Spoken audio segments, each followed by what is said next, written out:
साथियों, ये शीतकालीन सत्र ये सिर्फ कोई रिचुअल नहीं है। राष्ट्र को प्रगति की ओर तेज गति से ले जाने के जो प्रयास चल रहे हैं, उसमें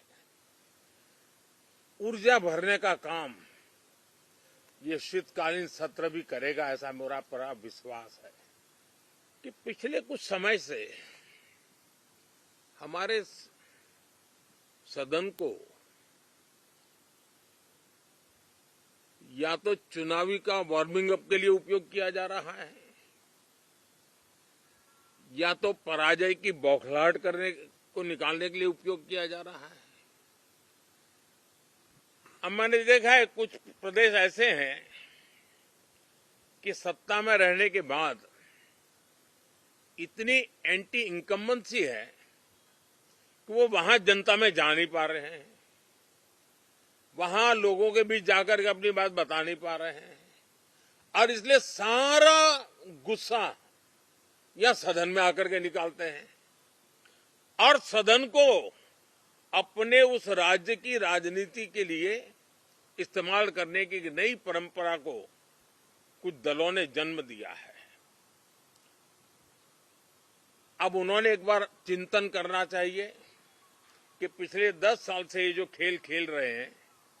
देश स्वीकार नहीं कर रही है इन पद्धतियों को, तो अब थोड़ा बदलें, अपनी रणनीति बदलें। मैं टिप्स देने के लिए तैयार हूं उनको कैसे परफॉर्म करना चाहिए, लेकिन कम से कम सांसदों के हकों पर तराप मत लगाइए, सांसदों को अभिव्यक्ति का अवसर दीजिए, अपनी निराशा और अपने पराजय पे सांसदों को बलि मत बनाइए। मैं आशा करता हूं कि इन जिम्मेवारियों के साथ हम सब चलें, लेकिन मैं देश को विश्वास देता हूं कि राष्ट्र प्रगति की राह पर चल पड़ा है,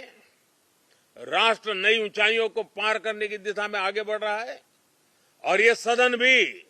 उसमें एक नई ऊर्जा, नया सामर्थ्य भरने का काम करेगा। इसी विश्वास के साथ बहुत बहुत धन्यवाद।